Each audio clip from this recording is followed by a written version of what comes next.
Good afternoon. I'm Siwa Pili Rose Amador Lebeau, and this is Native Voice TV. Welcome to the show.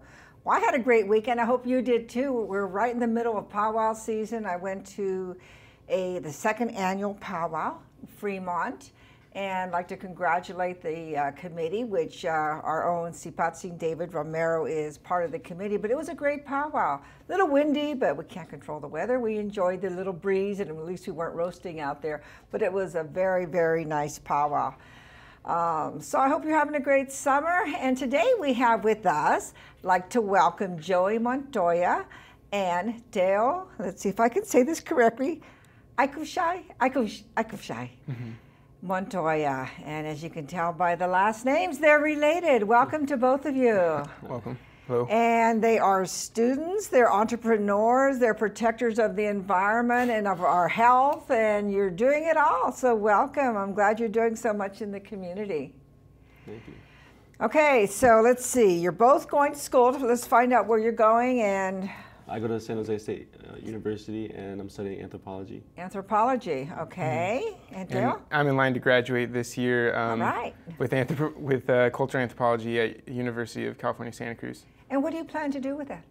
Well, I have a bunch of different plans. I know I'm going to go back into school for nutrition and human genetics, but right away I plan to work on the thesis that I've been working on. To graduate, I'm going to continue that with community garden projects and the like. And that's a project you both have been working on to get Native people, to become healthier, to eat the traditional way? Yeah. So to reintroduce them to foods that they haven't eaten for a while, and to kind of claim their health back. Yeah. And tell me, what's bad about what we're eating now? He looks at me and goes, oh no. There's a lot of things. Teo knows like more stuff about the health and stuff because he's studying it. But yeah, I learned a lot, like the sugar we're eating, and like it's called the bread and the wheat and the gluten and all that kind of stuff. Yeah, it's killing us. Yeah, basically. So sugar. If you like, I can explain some of how sugar works. Please. Yeah. So sugar, like energy, it's an energy source. We eat it and we get energy for our body, but it works differently than the other energy sources, which are protein and fat.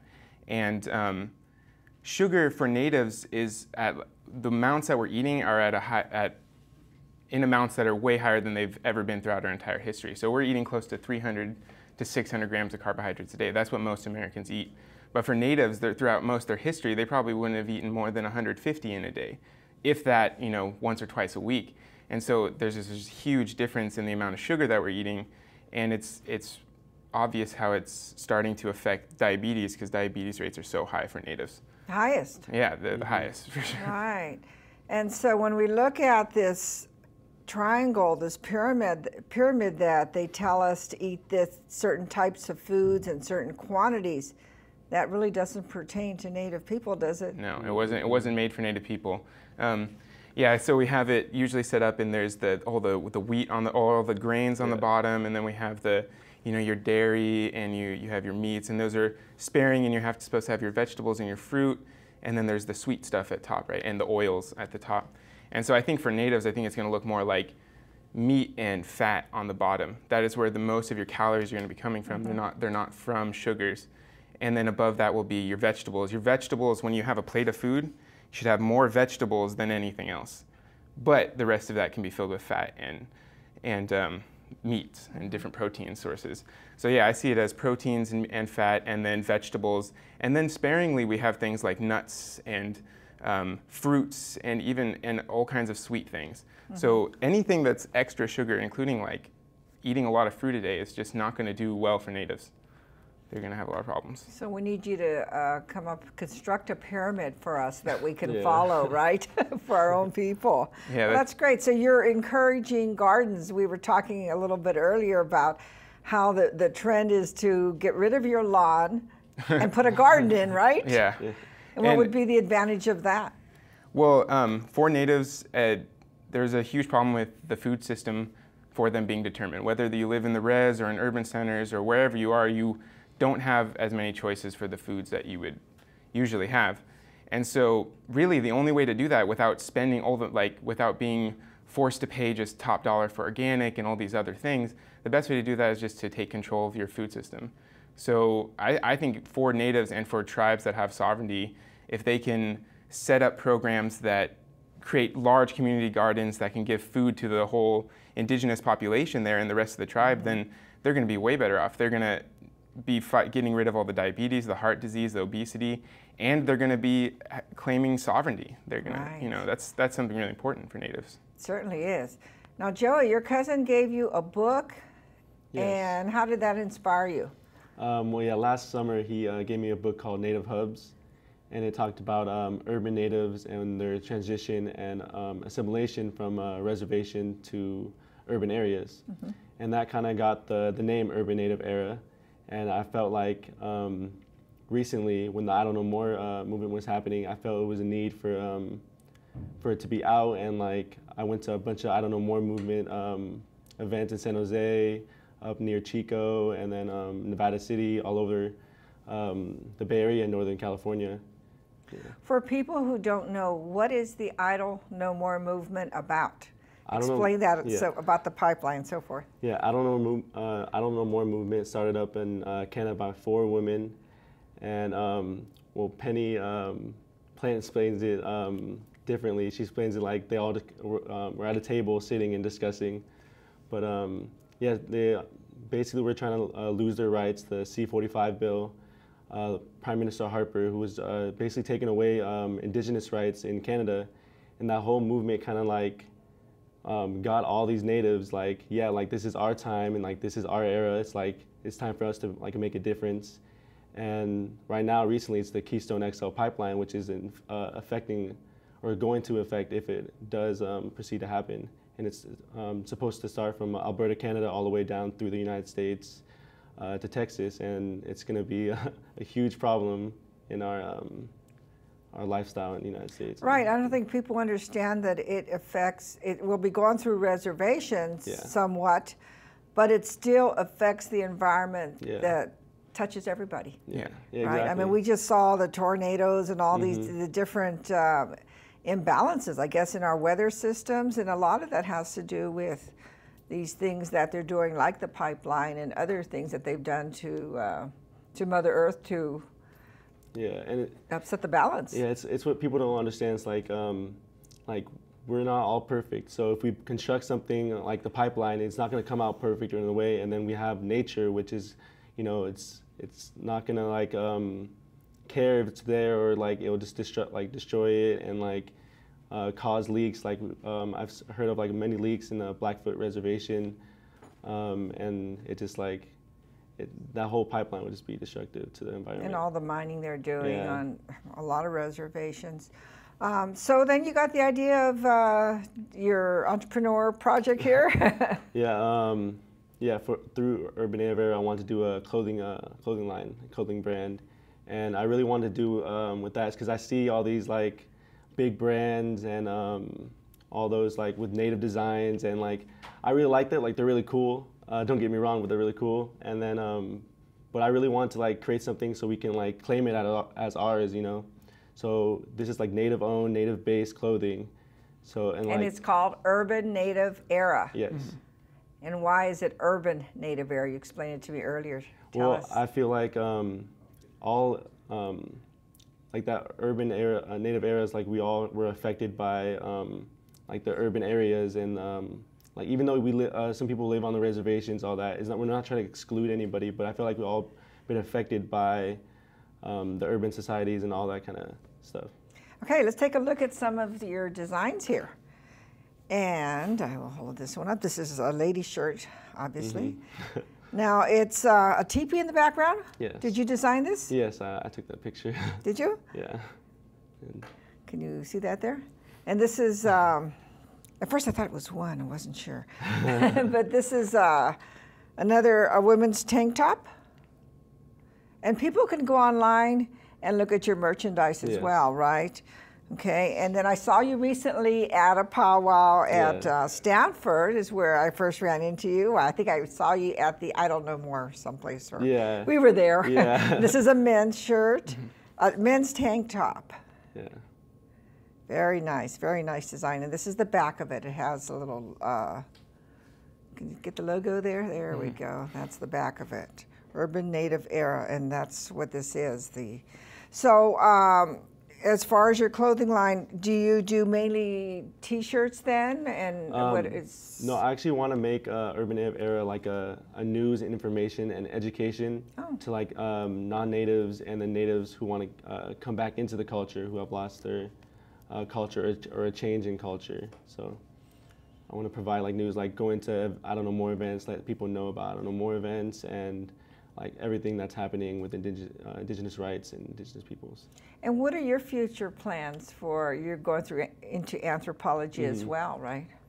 Yeah, for now, stay at San Jose State and then see what I do there. And then hopefully Urban Native Era takes off and like I do more reporting and like news kind of thing with that. So are you planning on doing like an online thing or? Kind of both. I want to do, because I feel like Facebook and all that kind of stuff has been like a huge impact, especially with I don't know more, because it got like all over the world. But I feel like through that, it's easier way of a form of education and getting the news out there and stuff. Yeah. So you'll do the news on Native Voice TV, right? We're going to say, okay, now we'll go to the news segment with Joey. Yeah. Oh, that'll be good. Yeah. I like that. And so you live in Santa Cruz now, or you're going to UC Santa Cruz? I'm going to UC Santa Cruz. It's my last quarter there. So, yeah, I love it. I love Santa Cruz. It's a beautiful place. Tell me what your name means. Well, Timeteo is my full first name. And Timeteo is just Spanish for Timothy, for the most part. But Ikoshy is actually, my dad has the same name, and he was given that name. We didn't have a middle name before, and he was given that name when he started on the Red Road. And that's, I think it's if I'm not mistaken, it's a Arapaho for arrow point maker. So that's what Ikoshy means. And so we kind of adopted that into our middle name, and now I get to rep it as well. Now, if I may, I'd like to ask you to tell me a little bit about your father. Now, he is an artist, right? Yeah. He's a Native American artist, and his art company is called Indigenous American Art. Yeah. Indigenous American Art, and he does works with watercolor, or not watercolor, excuse me, airbrush.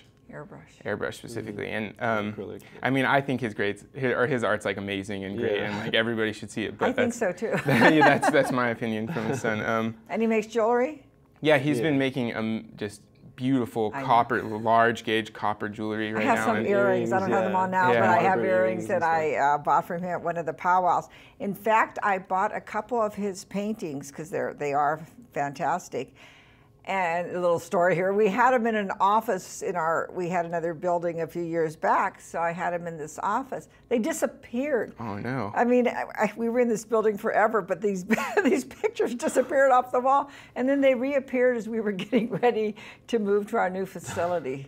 Very strange. We'll have to fix that for you. I've never had any pictures like that. Someone really liked them. Yeah, I know. Disappear off the wall like that, but they did off the office wall, both of them. Because I had a smaller one and one of the larger ones that he did, but he does beautiful, beautiful work.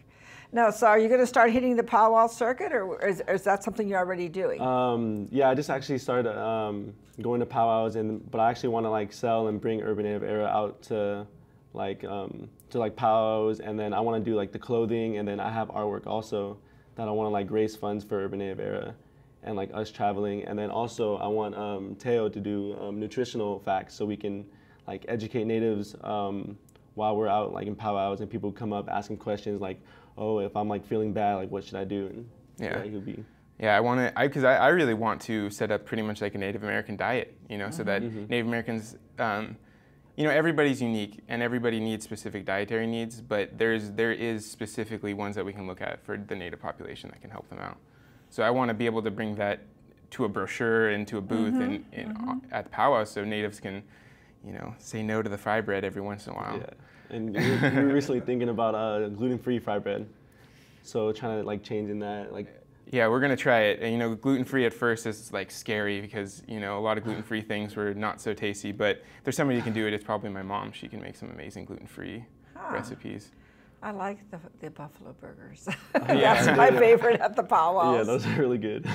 Now, are there certain plants or herbs that could be used for medicinal purposes from your studies? Well, from my studies, I mean, there's tons, and I don't have any off the bat. I think that there's a lot of herbs are good because they're high antioxidant value, and the antioxidants stop your body from pretty much breaking down. It's like oxidation happens. So there's a lot of good herbs. But that's what I want to set up. Is my idea after I get out of college is to set up a gardening project and garden community center that has like sweat lodge and medicine and kind of a Native American re-education center. So a lot of like learning about the herbs and learning about different indigenous medicines are going to go into there, so people can come and learn about it and learn how to process them and everything. Excellent. Now, can either of you tell me about your tribe? Lipan Apache Band of Texas. It's down in south of like Texas, and it's like on the border kind of, but it's like East Texas. Yeah, East Texas, and then well, Lipan Apache Band of Texas. It's still we're not federally recognized, so I think it's state recognized. And if any of the natives know, like they should. Federal recognition is a very difficult process to go through. It usually costs millions of dollars. And so I'm hopefully want to help them figure that all out, but it's a really long process of figuring out all the heredities and everything. But besides that, it is a newer band that wasn't created all that long ago, but my father and that side of the family we have a direct lineage to a few of the original. I don't know as much about it as I should, I guess. But I want to learn more, and I want to go help them set up federal recognition so we can start getting some, services. Now, is your family originally from Texas? Is that? Yeah, my dad and his whole family are actually originally from Corpus Christi, Texas. Oh, okay. And so they moved over here when my dad was young, like 9 or so, and so they've been in Redwood City area, and so my family's always been around the Bay Area. Does anyone going back in your family speak the language? No, not that we know, unfortunately. I mean, we've been learning a few words and kind of incorporating them into our own, use for prayer and different things. So it's been really nice to learn just a couple words. But yeah, no, I mean, it's all part of the process, to re-find all these things that were lost. So, I hope that I'll be doing that for the rest of my life, trying to help. Great. Learn all And those you things. graduate this year? This quarter, yes. I'm in my last quarter, so June 15th. I'm really lucky. There's an American Indian Resource Center on campus, and they have a whole ceremony for us, which I'm really excited about. I'm more excited about that one than the other one. Well, that's great. Well, congratulations. Are you going on to school, or? Well, I'm going to go back for. I was thinking about doing graduate programs.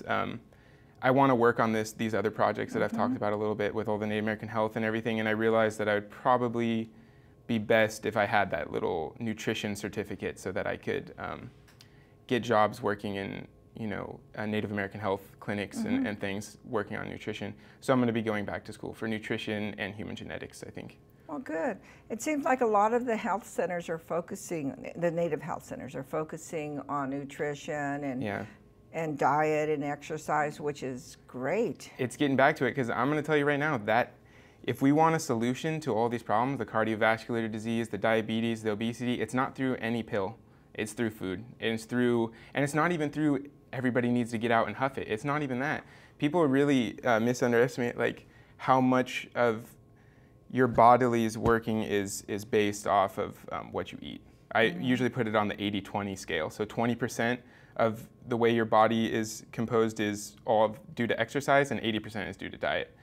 So for natives, it's got to come back down to diet. I mentioned earlier in the show that I had just attended the powwow at Fremont in Fremont, and the focus on the giveaways was on to be healthy. And normally they throw the candy out for the kids, well, they threw little toys out, and they said they didn't want to put candy out there for the kids.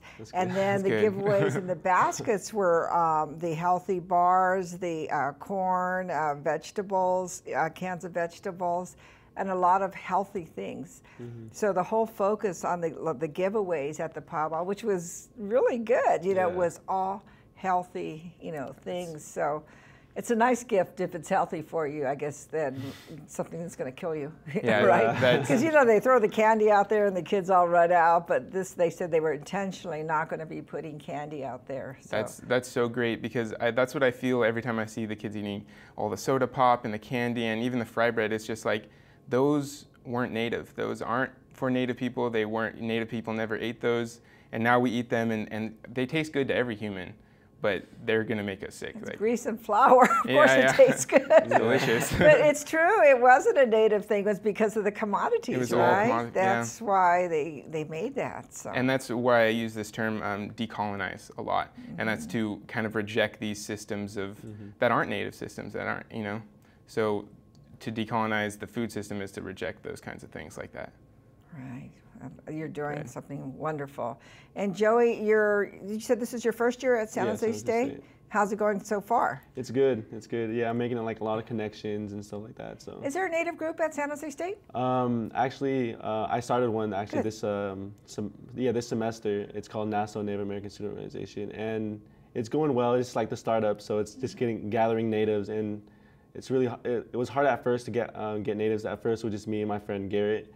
We were just at meetings, but then we started doing booths and stuff like that, and like a lot of natives just came up to us and just like, I want to be a part of this and stuff like that. So it's really cool. Good. And you need to recruit more to go to school. Yeah. Well, both of you. Really, I mean, you know, mentor younger kids to go to school. So we have to keep it going. Because our own Kwasiwa Trinidad from Native Voice TV is graduating from San Jose City College, so we're so proud of her. She's over there in the shadows, but she's always helping out, and we're really proud that she's graduating. Of course, that all of our Native people are graduating little by little. Of course, we need a lot more numbers, but you know, if you could encourage your younger siblings, family, friends to go to school, or help them if they're having difficulties, because the dropout rates are so high. Yeah. You know, and it's amazing. Yeah, I know. Because I've done a lot of student organizing throughout my career at UC Santa Cruz, and I always turn back to the fact that less than 0.5% of the student population is Native on campus. So when you walk around, it's not like, oh, there's a Native, oh, you know, or let's, you know, it's like you don't see, there's no Native presence whatsoever. You don't have, your identity isn't even a part of the whole school identity. So it's really to get out and be like, we're Native American Student Org, you know, it's like, there's very little people. So when he started going to college, I just got like so proud of him because he started it all himself and got group, and I know how difficult that is. So it's really great. And it's always nice, like when we go to Stanford Powwow, to see Native students graduate from Stanford. Yeah. You know, I mean, it's prestigious college, but so is San Jose State and Santa Cruz. But no, it really is important that we get as many of our youth to go to school, and I'm really proud of you guys that you're going. Keep going, get your master's, your PhD, and we expect you to graduate in a few years and come back and tell us what you're doing, and by then you'll be a successful entrepreneur here with your shirts. But I really appreciate all the work you're doing in the community, and at such a young age, and it's good, and encourage others to do the same. Yeah, I hope I can like bring people and bring the natives, like inspire them to do what like I'm doing, or do something different that like better. Yeah. Give me a message that you would leave our youth, a closing message.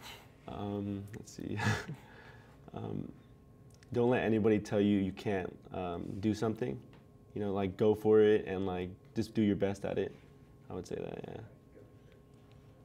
And well, I know it's really difficult out there to be a Native person, and so just really be proud and defiant about it as well. Like, don't be afraid to, you know, get the little Native swag out. It's like, show it. All right, well, you're great, excellent examples and role models for our youth, and keep it up. And you at home, thank you for joining us on Native Voice TV. You know, we have a page on Facebook. So visit our page. We'll have pictures from the show, before the show. Sipatsing David Romero's our still photographer, and he's always taking excellent pictures. So we have a lot of the shots behind the scenes when we put makeup on the guys. That's always a good shot to see. But we have a lot of behind the scenes pictures on Native Voice TV. And then a lot of our shows are on YouTube as well. So you can always go to Create TV San Jose, or SJ, I'm sorry, Create TV SJ, and there's an on-demand. You can see some of our shows there as well. So just keep, tuning in, and we love to see you every week. So we'll see you next Sunday. Good night.